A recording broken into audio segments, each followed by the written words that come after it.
So good evening, everyone.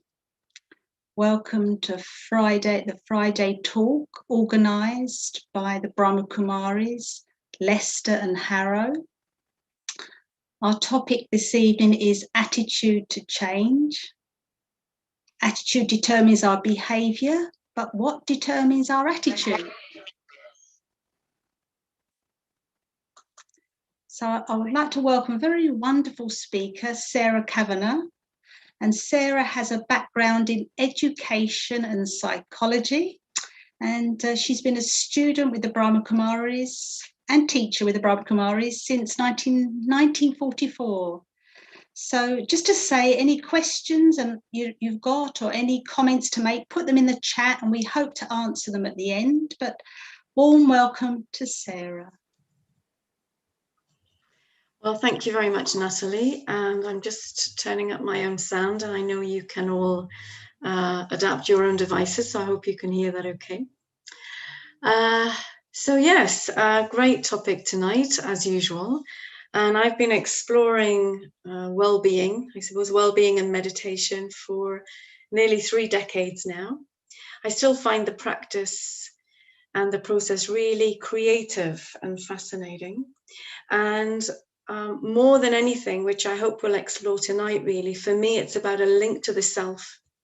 Lots to find out. And so for me, particularly exploring this attitude to change, which is about, for me, a mix of theory and practice. So always when I'm offered a topic to think about quite deeply and maybe apply it in my own life, there is a theory, there's something about exploring what's going on in terms of my thoughts and my feelings, what's really happening. And then there's the meditation, which for me is, well, another word for that might be concentration or experiencing whatever it is I'm thinking about, and pulling it really, really much deeper into my heart and holding a space for myself in terms of really getting clarity on some of these beautiful topics, which I think you must be looking at every week. And for me, again, that's about using Raj Yoga meditation. I know many of you will be very experienced in that. Maybe some of you are new tonight. And this is a deliberate and beautiful and uplifting way to steer your thoughts. So using a reflective approach to explore the potential of the mind, really, and this ability to create feelings. And then so you've got your theory, you've got clarity and understanding, and then you've got your feelings about that, and we merge them together. And what is really useful I feel in these modern times, but of course these are very ancient practices, is that certainly these days we are, very educated and we like to know things. But we're a bit stuck in our heads. And whenever I'm experiencing something, if I really need to shift, and today it's about attitude to change, maybe for some of you, it's about, feeling something has to move. I need to really face something in myself or let something go. Then I do need to have this practice of sitting quietly with myself as well. And I'm going to talk a little bit about that. So that's really where I'm coming from today. I imagine most of you are coming from the same space, but if you're not and you are new here or for the first time today, then consider that. One is, I need information, I need clarity, I need to explore ideas about this thing that I'm interested in. But as much as I use my head, I also need a heart, or I need to feel what's going on. And for me, this is spirituality. So both of these together, really. So the topic this evening, what does it mean to change? What does it mean to have a healthy or empowered attitude to change? And so that's what I'll be exploring, I suppose. What does it mean to embrace change? And I was looking around the world, how easy it is to become attached or caught up with things, lost in everything. And it feels like that a lot, don't you think, these days? Change is pretty much coming thick and fast. I know where I'm working at the minute, it is thick and it is fast. And there isn't much time in between to really always understand what's going on, or to be able to step back from what's going on. I certainly couldn't have done it without my own spiritual practice. And I think change as well, which we'll be exploring, can really bring up feelings of resentment or anxiety. And again, we look around the world, for the last 2 years have been constant changing information, and a lot of people feeling very fearful, very anxious. So how do we deal with that, really? And I guess change, I might say, first of all, that change is often talked about. You might have heard this phrase, change is often talked about as the only constant, meaning you can't really get away from it. And that's on a physical level, that's on a mental level, an emotional level. So we've got relationships, we've got situations happening all the time. Another word for change, I suppose, is modify, replace, substitute, alter, move forward, let go. And so that's right. I mean, that is life, isn't it? You definitely can't get away from that in life, this thing called change. And so why is it important at this point? And I would come back maybe particularly to the last 2 years. But for many of you, I'm sure, again, situations, different relationships, pretty much hour to hour, maybe, something's changing. Another word for change, I feel, is influence. So one thing I've become very, very clear about in my own life is that I can sort of go about my life as it flows in that way, but definitely often during the day, and sometimes I'm aware of it and sometimes I'm not aware of it, are influences from the outside. So these influences come to us through our senses. If you're on your phone a lot, or you're watching TV a lot, or you're connected to the external world, buzzing around a lot, there'll be a lot of subliminal influences that you don't quite know are happening. And so they are altering or changing my mindset all the time. And when I say that, what I really mean is they are influencing me in terms of how I feel about myself. So there's very subtle changes going on all the time on this very subconscious level. And I've become aware of that through my own spiritual journey. So my own practice, Raj Yoga, which underpins all of the beautiful talks you have on this channel, certainly, is really about watching and tracking, what influences are coming in and how they are affecting my thoughts. How are they changing my thoughts? And from a spiritual perspective, am I sort of stepping back and observing that? And are my thoughts where I want them to be? Are my feelings where I want them to be? And I guess one aspect is about change then is when we are aware of it externally, and then when some things are changing internally and we're not so aware of it. And maybe we deal with what we are aware of first. So one aspect is, when I choose something new or I choose something different, and we've all been there, maybe a new job, or I'm going on holiday, or I'm getting a new car, or I choose to stop doing something. Maybe I choose to change a food habit or something of my lifestyle. So I'm just really listing, I suppose, some common experiences of change. But if I've decided to do that, if I'm ready to do that and I want to do that, then that change feels really empowering. It feels like I'm moving forward. I'm expanding my life. I want to grow. I'm embracing the change. I'm moving forward. Maybe I want to learn new things. So maybe I start a new course, something to learn. There's an awareness that I'm becoming more, I'm getting to know myself. I'm expanding myself. I'm getting a little bit more muscle, maybe, in terms of emotional strength or physical strength or mental strength. And I'm aware of that, and I want it, and I've chosen it. Yeah. So I'm more able to cope with life. And if I've chosen it, I'll be really excited about that. I'll be leaping out of bed in the morning. I'll be enthusiastic. I'm sure all of you identify with this in some way. When I choose change, I'm excited and I'm enthused and I'm up for that. It's when I don't choose the change that it becomes really challenging. I become emotionally uncomfortable, emotionally compromised.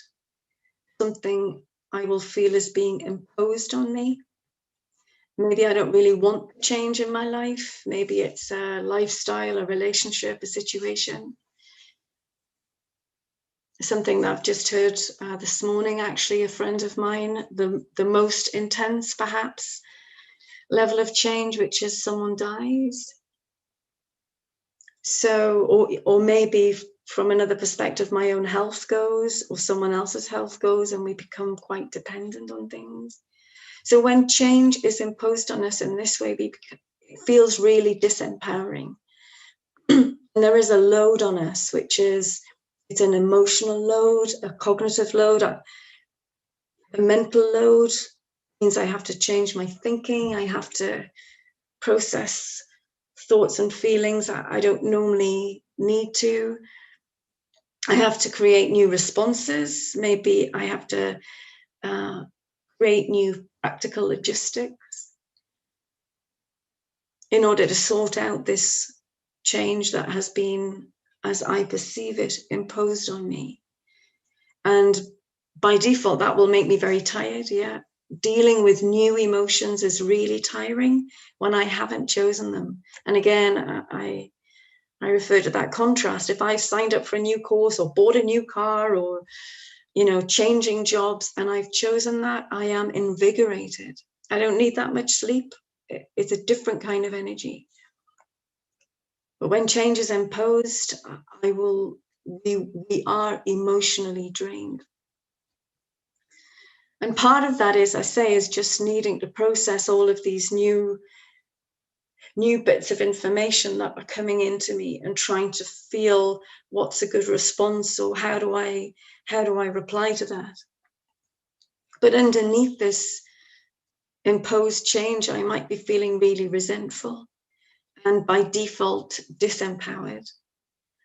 I might be feeling frightened. I can't see what's happening. I don't understand what's happening. I'm going to feel really vulnerable. I can't predict. I can't see the outcome. I'm not in control anymore. So when we feel vulnerable, we really have to dig in very deep to cope or to keep our emotional balance. It's really, really challenging. And so we talk about change with that language of inner pain. And so I suppose one thing about spirituality with me is going into the layers of understanding what's really going on in that regard. So notice I did not say that someone is causing me pain, or something is causing me pain.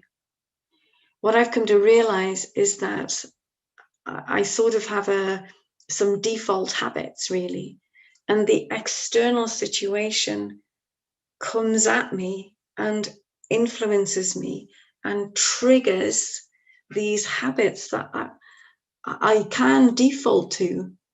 And these triggers of feeling vulnerable and feeling less or lack or frightened or sad or worried. So the external situation changes on some level and it triggers in me a response. And maybe my life has been, really balanced and good and positive, and I've never really had to cope with those triggers before. My habits have been, again, empowering and, free and full of energy. But I have come to understand that I do have a choice about how I respond to external situations. I do have a choice. I have the choice to not allow the causing to trigger these very deep habits of sadness or fear. I do have a choice to feel another way. I do have a choice to expand my awareness or my consciousness.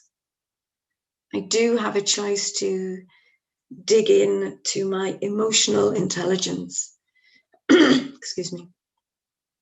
As Natalie said, my background is in education, and today I have been talking all day, in fact, all week, so a little more talking to go.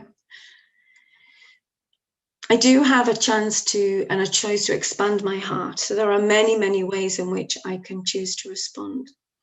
If I'm responding to change with sorrow and sadness and a feeling of anger, it's generally because I'm feeling some lack of power. I'm feeling some lack of emotional or lack of energy generally. I'm feeling anxious and feeling angry. And for me, this is definitely a clear indication that I've stepped out of my own power. So this for me is the choice. I can default to these habits of sadness and fear and anxiety, or I can step up into my own power. I can allow myself to be influenced by that external situation, or I can dig in deep inside myself and bring up other dynamics. And of course, we're sitting here, it's on a spiritual talk, it's a spiritual forum. So those other dynamics, of course, are about really understanding who I am on a much deeper level. So for myself, definitely the idea, I'm sure many of you feeling the same, that I am a spiritual being. I am consciousness. And I have inside of me huge potentials for peace and empowerment and calm and clarity. So there is another way. And I suppose, it will take much more than there is time really in this session, just checking the time there, to see what's going on under the surface. But I have also come to understand that, and this is not a judgment, for me, this is very much an observation about, I get up every day, I start my day with a spiritual practice, I go out to work, and I watch, like many of you, I'm sure, I watch what's going on and I watch the dynamics. So I'm not judging that, but it is about being aware that the mindsets that we have, advertising is designed to make us feel vulnerable so that we go and buy something to make us feel not vulnerable. Everybody's talking about frightening things or disempowering things, certainly the last couple of years. So if I am listening to all of that, then it's feeding what's already in me that is quite vulnerable. And so if I don't start my day with something uplifting, if I don't bookend my day, top and tail my day, with something beautiful and uplifting and calming and peaceful to offset the influences during the day that by default just filter in. So I'm talking about, people around you that may be talking about fear and vulnerability and loss and lack and anxiety and, do more, do even more, or, that's not enough. It's not enough. Well, that's absolutely not enough. If I don't do something to counteract that, then I will develop these very deep habits of thinking based on lack and loss. So when things change, I have no real muscle, as I say, or gravitas or resilience, whatever your language is for that.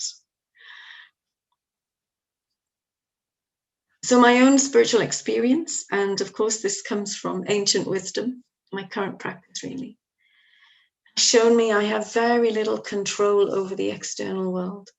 And if I give those outside circumstances control, you know, if I go into the blame and the you did this and this is terrible and all of that, I really am giving all of my choices away. And I'm allowing external situations to be responsible for my feelings. But if I take full responsibility for any change, so it sounds like a big ask maybe. If I take full responsibility for any change, and what I mean by that is not just the change that I choose, but the change that I feel is imposed on me. You know, and again, let's list a few of those. My own health, someone else's death, loss of job, change of relationships. Some of you might have, you know, young people going off to college or university, and you're left with or somebody's left home and you're left maybe feeling lonely, or the identity that you had has changed a little. You know, what now? Who am I then? What now? So spirituality approaches change from reevaluating the perception of what is really going on in me.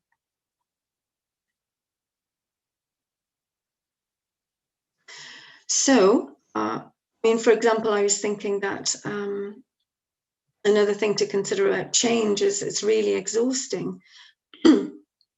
And we talked a little bit earlier about if I've chosen that change, then I'm going to be jumping out of bed. But I will need to use something like meditation or sitting quietly to bring about that energy again, to re-energize myself. And that's certainly what meditation does. So one is I go out and I get affected, or all that change is external.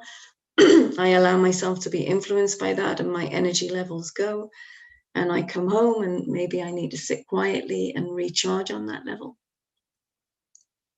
And I think maybe around the world, that's what a lot of people are doing these days, aren't they? They certainly in the last couple of years, they're thinking, actually, I could live a very different life. I don't have to keep moving. I don't have to keep doing and doing and doing and doing more.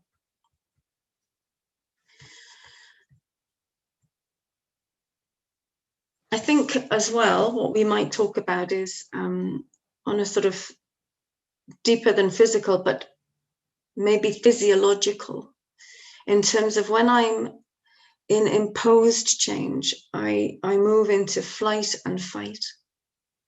So when I'm having change that I've invited and I'm really enjoying, we're a little bit on yellow alert. There's a little bit of adrenaline there. I need to have some new responses, but I'm up for that, and I'm feeling in control of that, and I'm ready to learn something new. So there's a little bit of adrenaline running.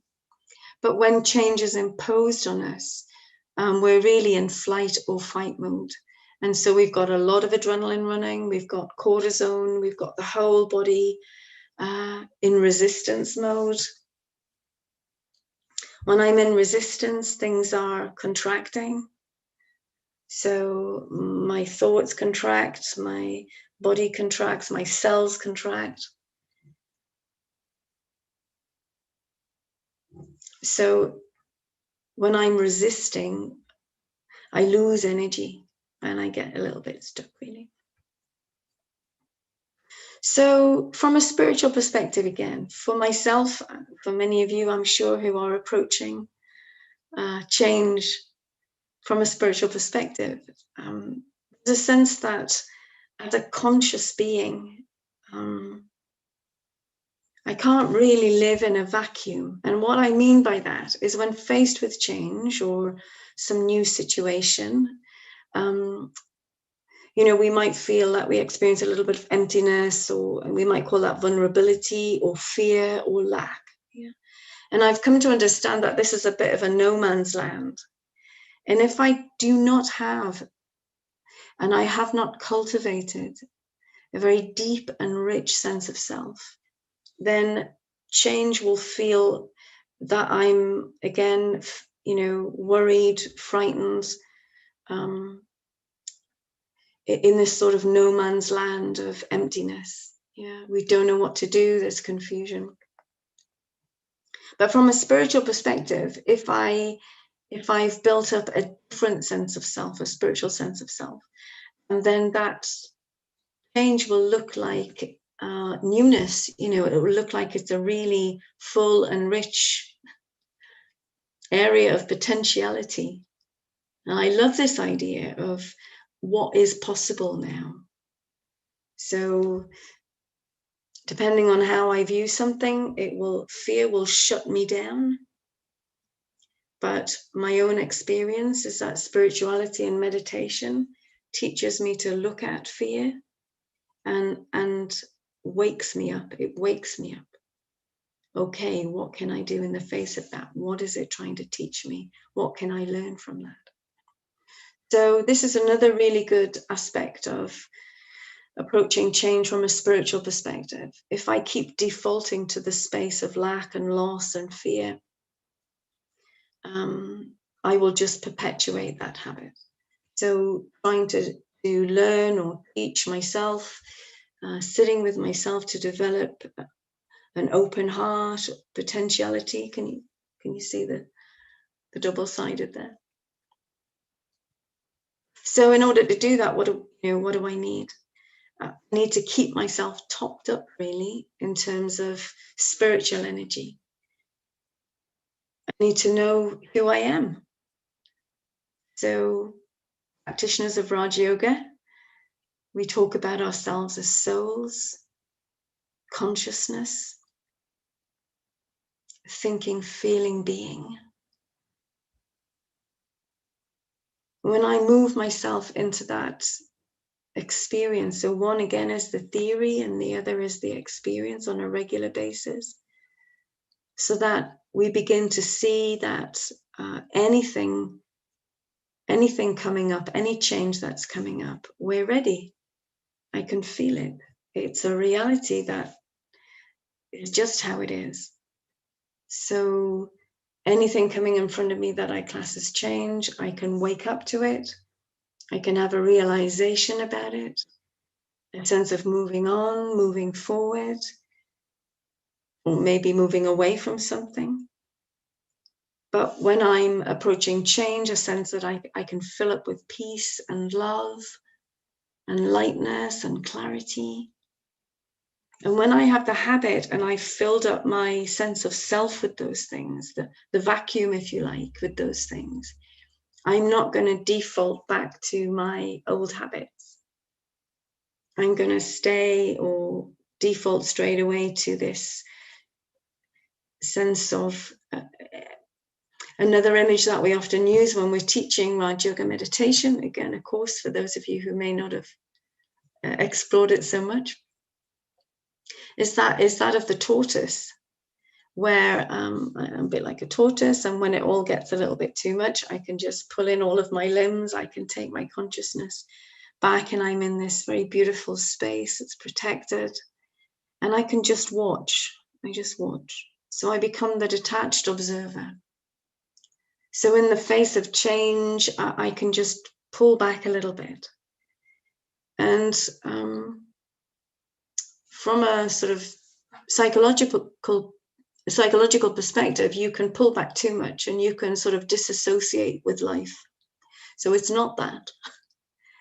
It's pulling back and sort of emotionally stripping away the emotions, really, from all of the different feelings I'm having.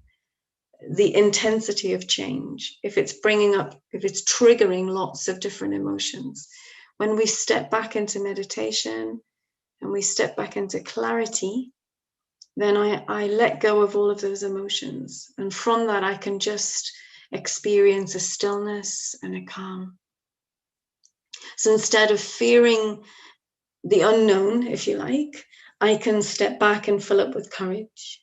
Instead of feeling obliged to dive in and panic and deal with what's coming, I can step back and I can just wait for a little while. So there's huge potential in this process that we might call soul consciousness. Huge potential to be brave, to feel free, to try new things. So it's all there. There's no problem moving towards something new. And in fact, I would say that it might mean freeing up some space and letting go. So letting go of old things, taking on new things, letting go of old habits, taking on new habits. So change becomes a really beautiful dynamic, yeah, for exploring even more of my potential. So I know that we are going to have, just checking the schedule actually, but I know that we're going to have a meditation at the end, but I think that we might just pull some of those ideas together in a first meditation. So I'm going to sort of slow my language down a little bit and invite you to come with me on an inner journey. So again, one is the theory and one is the practice. One is I need information to sort of bounce around a bit. And then I need to slow everything down and feel it. And what I like to do in my own meditation is I like to be quite creative. So I like to use lots of very visual images. I like to use light, and some of you might be familiar anyway, that we understand the soul or consciousness to be sitting in the center of the forehead. I don't know if you can see that. In this way, I use vibration. So I create thoughts, and the vibration of those thoughts, they kick into the major organs of the brain, and then my body responds to my thoughts. But it's really beautiful to understand the soul or consciousness as light, point of light. So I like to try and embed some of those visual images into my meditation, because then it keeps me going. And in fact, I was in Cambridge at the weekend, online anyway, and someone said to me, you know, how do you sustain this being inside? And actually the next step, which is moving into an advanced or enhanced meditation, which is really expanding my consciousness and going to a dimension of light, actually, and sitting next to my spiritual parent, God, source, divine.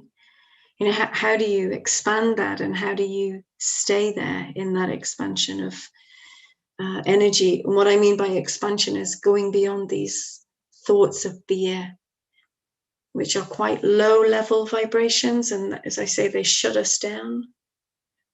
Whereas when I move into spirituality and empowerment and freedom, all of those kind of thoughts, they wake us up, and our potential expands. It's very fascinating.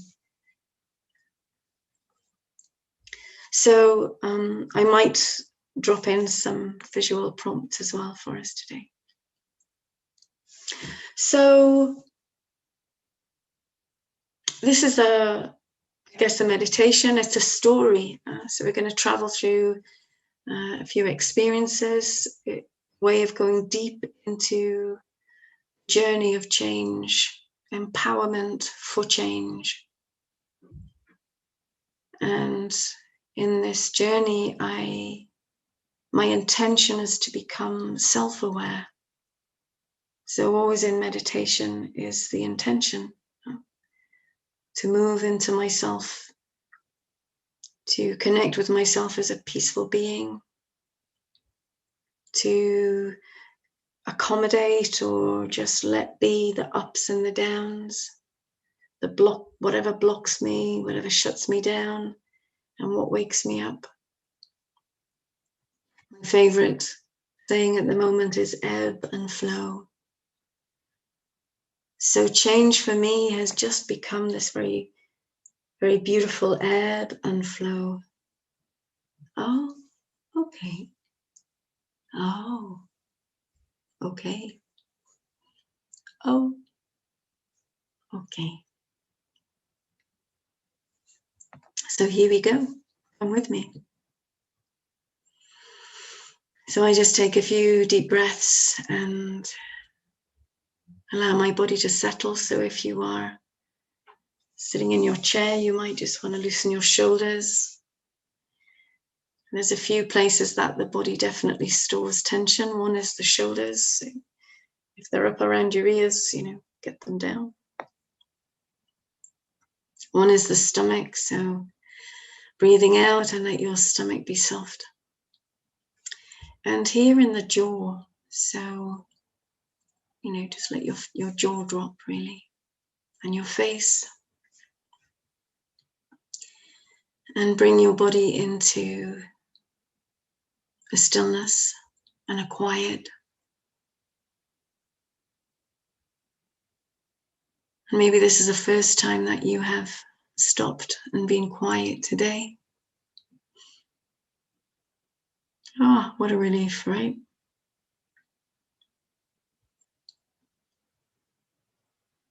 And as I sit still and quietly, I ignite a sense of myself as light in the center of my forehead. Just here. And maybe you want to visualize a little light, a star or a diamond, something that helps you to hold that focus. And maybe you might just want to see light coming out of that space. And that is your energy that you are creating from your thoughts. Just even listening to me, I just that soothing and quieter vibrations. And in meditation, it's good to just talk to yourself a little. So I will be your voice, if you don't mind. And I might say that I am a thinking, feeling being of light.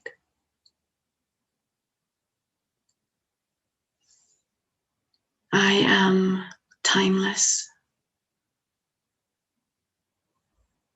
and a time traveler. I emit light,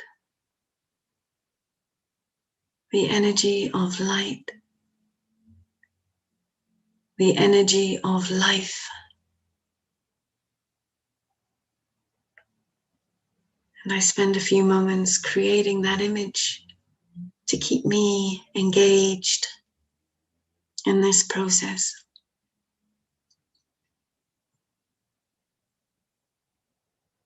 And you might experience light, or, it's really good to be dynamic in your meditation, really be active in it.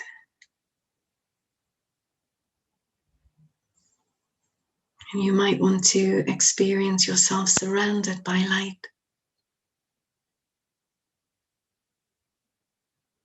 And just by listening to this or feeling guided by this, we have stepped back from our emotions that weaken us. And I'm just going to concentrate on the feelings that strengthen. So I am a thinking, feeling being of life and light. And inside me is huge potential for strength and power and freedom.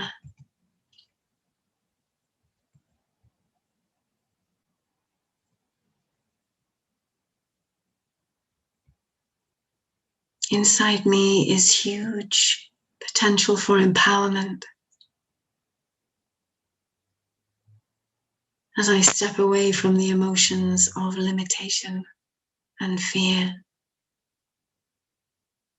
of worry or the need to control.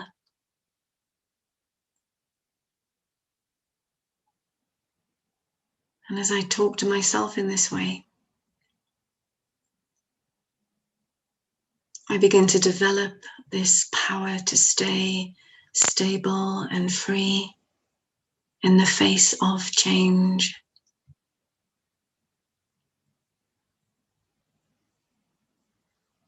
when I focus on myself in this way, I step out of the cycle of the past and the present and the future. It is all change. And anything outside of me I cannot control. I can only control my thoughts.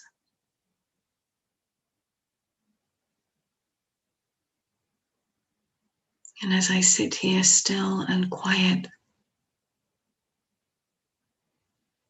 I deliberately choose and steer thoughts by talking to myself like this.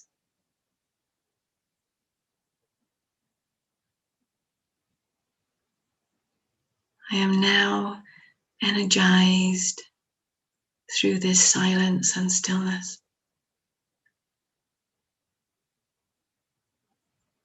I am empowered and peaceful.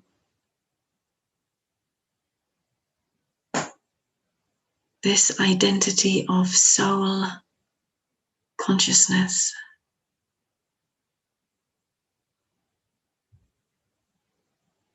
this is me. And I have stepped inside this identity.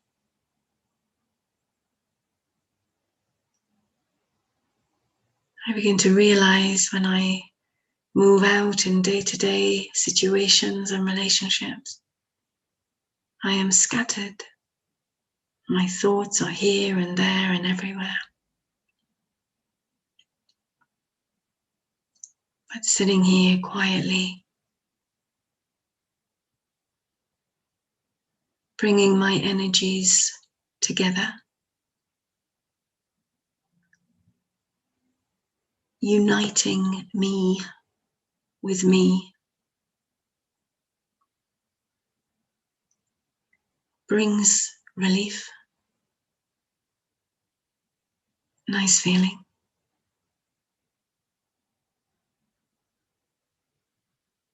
And I also realize that if I were to do this practice bit by bit, in the morning, in the evening, here and there, if I were to pull back from all of those emotions out there,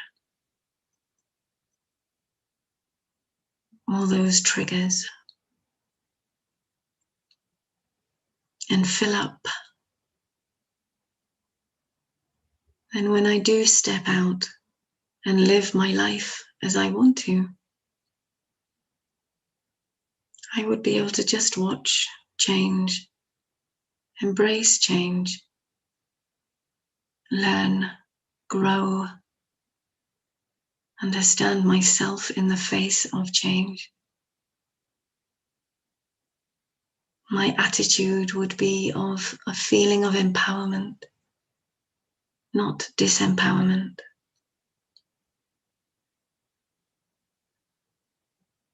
Of learning instead of feeling trapped.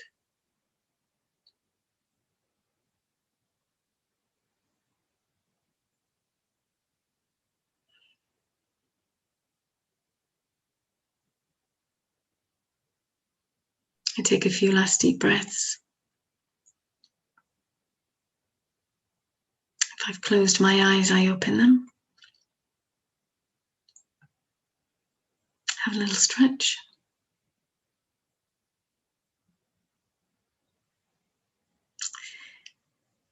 I think we are having some questions and answers now.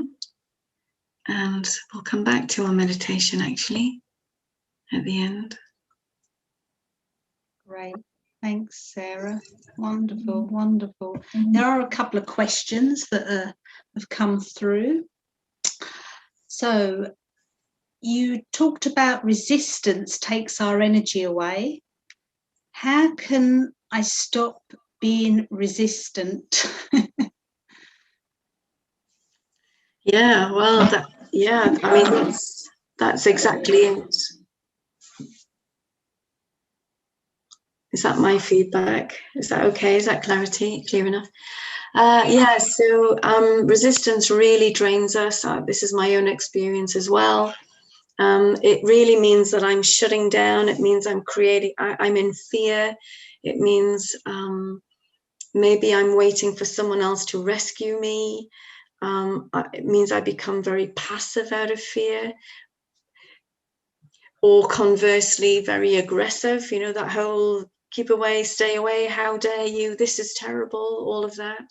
So that is really tiring for us. It definitely, so for example, at the moment I'm working with, I'm working with a group of autistic young people, and, you know, we investigate a lot, we call it zones of regulation. And we've actually got these colors where blue is, and this is to help them self-regulate and to understand their emotions, but I feel it's absolutely relevant for all of us, quite frankly. So blue represents tired, a little bit sad. I've slowed down a little bit. I just don't have enough energy to do, you know, something is pulling me back, a little bit like if you were swimming and you've got a current pulling you back. So if you're feeling like that today, my guys come in and they just stick their name on the blue, and I can see immediately, I'm not asking them for anything. They just wouldn't be able to respond, no problem. And I let them be, and we have those, our own areas. Oh, I tell you, it's delightful. They have their own areas. They just go and they self-regulate. It means they do something that helps them feel peaceful again or happy again. And it could be anything. They might read, they might listen to some music, they might just do something very calming. And I love it because it means I can just sit on my chair and have some meditation. But yeah, everybody, let's just go to our areas and have some self-regulation time. But then there's green, and green is where I'm feeling calm and balanced, and I'm ready to learn. I'm up for it, you know, ask me anything. And I feel I can cope with that, with life. And so if that's what they're feeling, they come in, they put their name on that, and I know that we can move forward in the day or at that moment.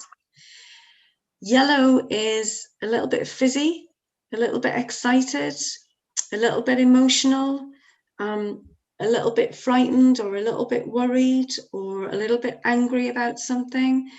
I can't control my emotions so much, and the impact on that will mean, you know, you need to leave me alone for a while. So if they're a little bit like that, name goes on yellow and off they go to their area to self-regulate in a different way. Some of them burst through the door and they are red, very angry, very frightened, very worried, very anxious, can't sit still, need to do something. Quite often they need to go and push heavy weights around. And what I've come to understand by that, this is over many years anyway, you know, it's like a feeling of needing to be grounded. I need to ground myself by doing something very physical, because if I don't, it will come out in a not very healthy or helpful way. And what I can see that in my own journey of emotions, and I think it's exactly like all of us, you know. I mean, it's in psychology, it's studied a lot, and you would label it and you would sort of, okay, that's fine. But there's a reality about that for us in real life, and it's draining. Anything out of the green, we don't judge it, it's not right or wrong, but anything that is where I'm not regulated, feeling balanced, feeling calm, is going to drain me on some level. And this is, you know, the yellow, the red, the blue, I might call that also resistant. It doesn't really matter why. It's just a clear indication that I'm not regulated. Meaning for me these days, I switch those words. It's just language, right? It means I'm not feeling peaceful. I'm not feeling calm. I'm not feeling empowered. I'm not feeling my potential. So for me, this is a meditation practice. You know, am I doing that every day in order to flow through my day, to flow through my life? I don't know if that answers the question really, but yeah. Great, no, wonderful, thank you, great. Another question here.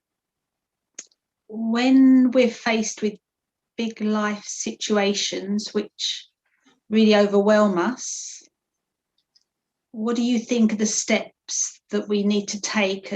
Because you talked about what is possible now. Yeah, what are the steps that we have to think or take to move towards what is possible now? Is that okay? Yeah, absolutely. I think if it's a huge change, I mean, I talked earlier about death. Somebody called me today to say someone, actually it's one of their children, has left the body. And that's a really good question, because for me, that's probably the most extreme, you know, for most of us, for all of us, let's say, that's one of the most extreme forms of change and needing to cope with that change. You know, what can I do now? Well, first of all, I need to go and find someone that loves me and will comfort me and give me what I need in terms of emotional support. If I can't go to family, if I don't have that, then I need to find a professional. In this case, it would be something like Cruz or a bereavement counselling. So what can I do now is ask for help. And then there's time to maybe just sit with all of that emotion. You know, it's very easy to say, for myself, I know over a number of years, I feel as if I've been given these tools, and I know better. I'm work in progress, but I now know how to wield them, how to use the tools a bit. So I know now that if I'm feeling emotionally overloaded in the face of change, I need silence. So I might ask for help, but actually my first port of call for me is that I like to just go and sit quietly. And I like to let everything settle. I definitely go straight to my spiritual identity. So one is my physical identity. What can I do now with Sarah? Sarah can ask for help. I can ask colleagues, I can ask family, I can, if I'm stuck, I go into my worldly identity and I ask for help. But what I love about my spiritual practices is even better for me is I go into my spiritual identity and I settle myself. I am beyond this. I am a thinking, feeling being of consciousness. And I guess over many years, so it depends whether you want a life like that, really. But what I've loved about this spiritual practice is it's given me a completely new and different dimension of how to see life.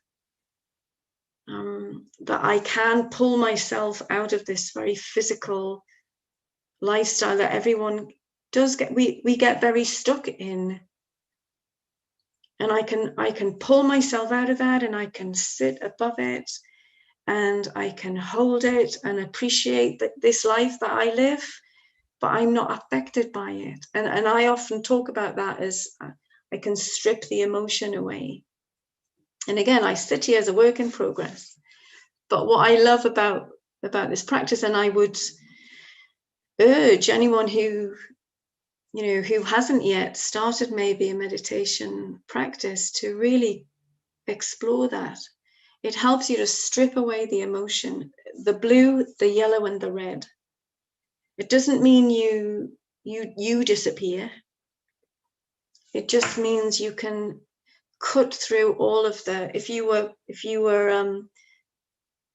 being investigated in a lab, you would have all of these little things on your head, or your little hat now with all the sensors on it, and on your finger, and the trace would be up and down so quick, can't even see it with my finger there.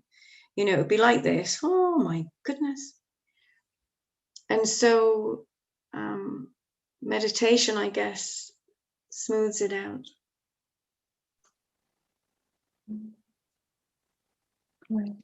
Yeah. Thank you. I've got a couple of questions and a couple of minutes, but let's see how we go. Yeah.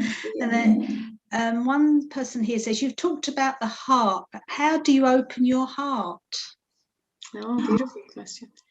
It's really, my first degree was in applied linguistics, and I looked a lot at language, and I know that we have different words for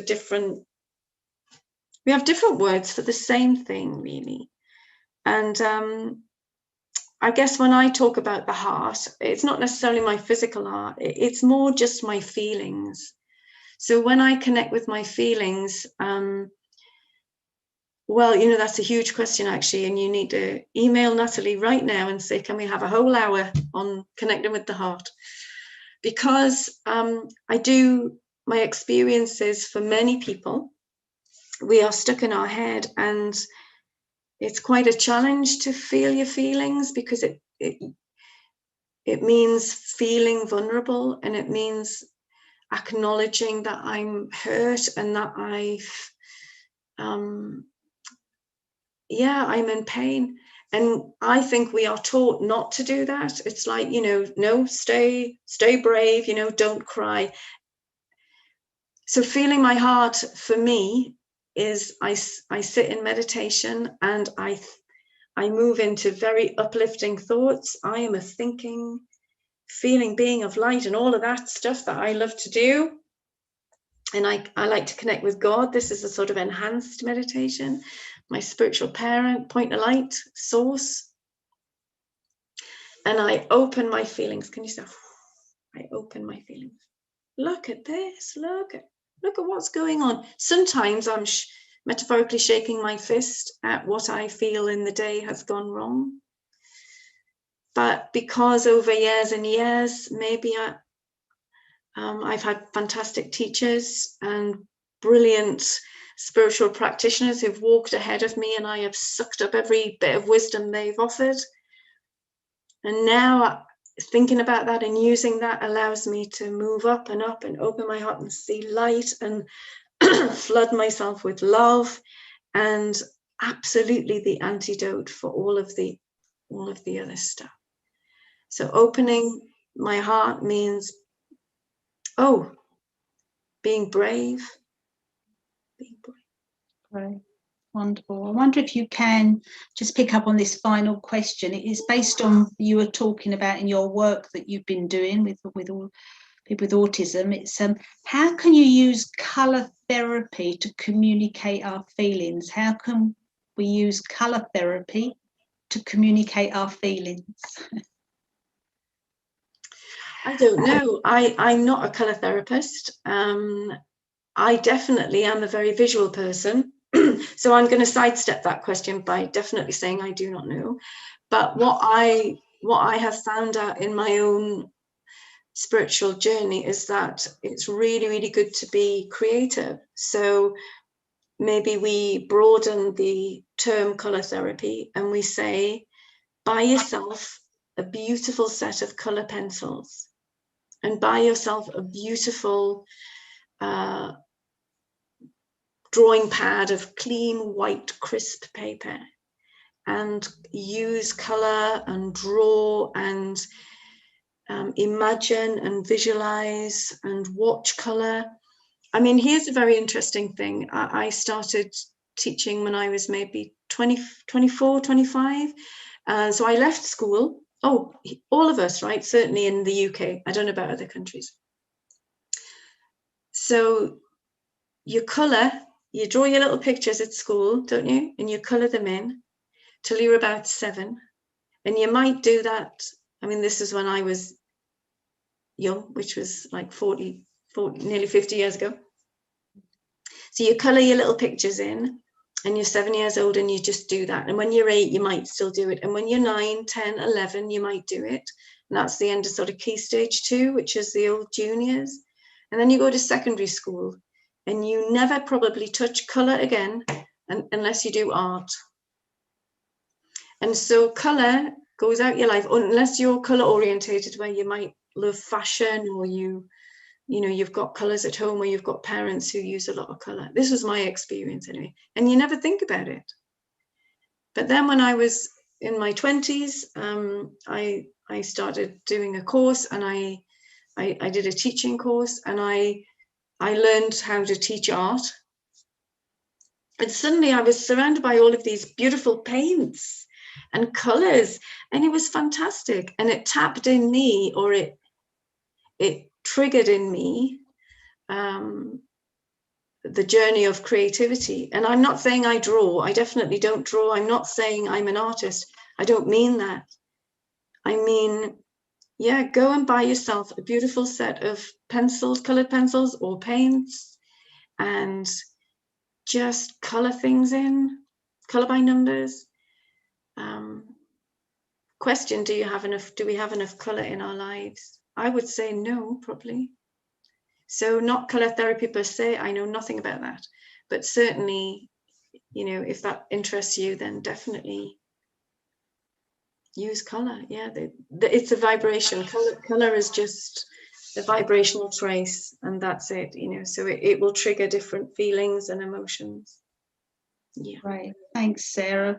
Will you lead us through a short meditation now? Yeah. 2 minutes maybe? Yeah, 2 or 3 minutes is fine. Yeah. Okay, so again, maybe you can just do a quick check. Maybe you've sat up or tensed up during that last few minutes. So just relax down again and take a few deep breaths again. Check your jaw, stomach, shoulders.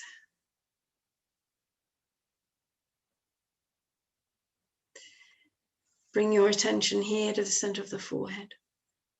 Why? Why? Because this is where your thoughts begin.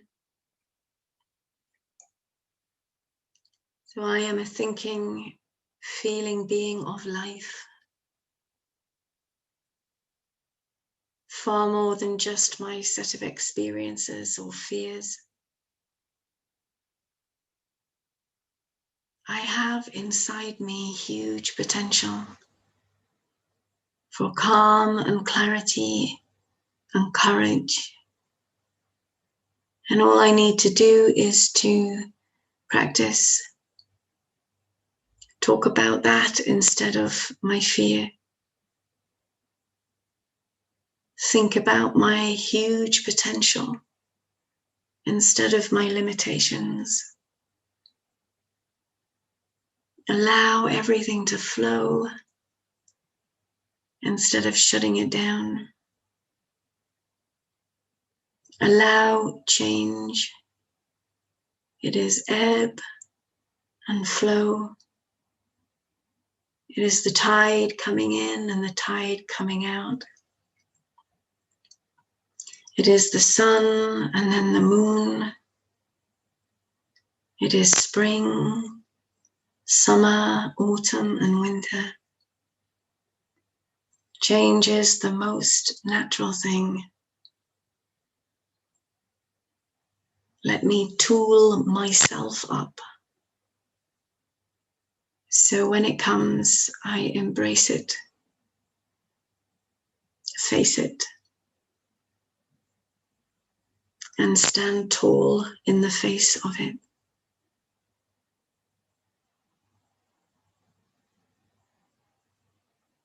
And soon I will maybe go outside, or you will start talking again and going about your daily lives or evenings. But don't forget these few moments when you are feeling empowered. Anything is possible. Nice feeling.